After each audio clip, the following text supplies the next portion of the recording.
Okay, so we're going to get on to the second ticker that you sent me, CLF, which I think is Cliffs Resources, if I'm not mistaken.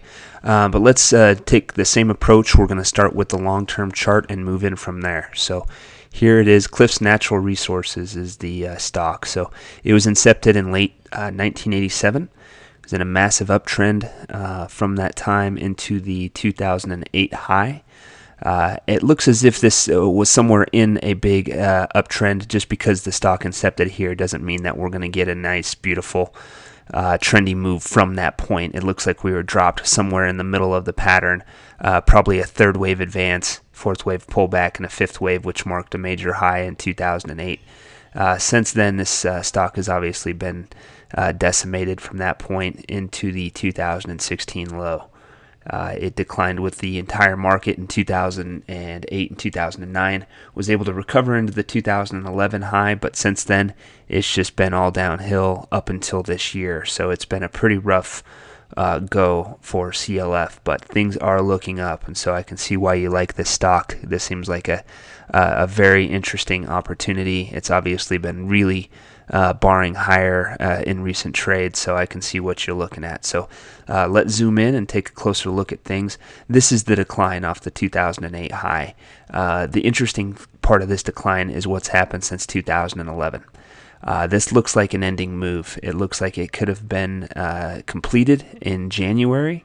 Not hard to imagine with as strong as it's been since then, but we certainly can count this as a completed down leg, which is good news.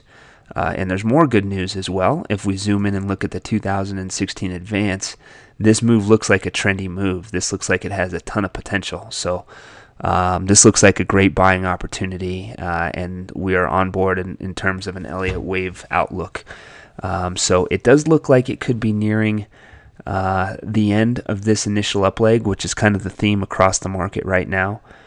Which sets up a larger near-term pullback. I don't think it'll damage the overall potential to continue up, but it does look like something that could keep this guy and the rest of the market depressed for at least a few weeks and maybe longer. But there's basically two ways that you could approach this from a trading standpoint if you wanted to buy in.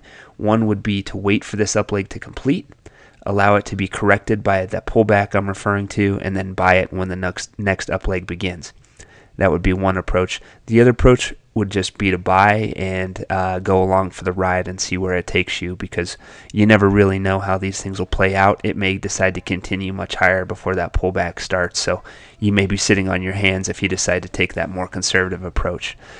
So here's what we're looking at in terms of key levels. If it moves below 3 at any time, it means this up leg's over. This up leg is completed.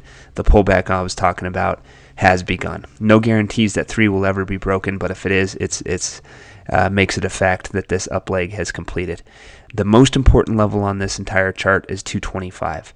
At no point in time can CLF trade below 225 and remain bullish. So this is only bullish as long as it's trading above 225. What we'd like to see is for that pullback to take place, find a low somewhere above 225, and turn back up and let the advance continue from there. So those are the two ways I would consider trading it, either buying in now and you could use a stop at 225. Obviously, that's a long ways away, but that's the risk that you'd have to assume to have a meaningful stop level. The other option would be to wait for the pullback to emerge. Could put you out a couple months before you actually get an opportunity to buy, but just watch it grind and then wait for the opportunity when it starts turning back up to buy in. And if you want to follow up with me along the road as we go, if I think it's the time to buy after the pullback completes, I'm more than happy to do that via email. So just let me know there. So there's the second ticker, and I'll get to the third in just a moment. Thanks.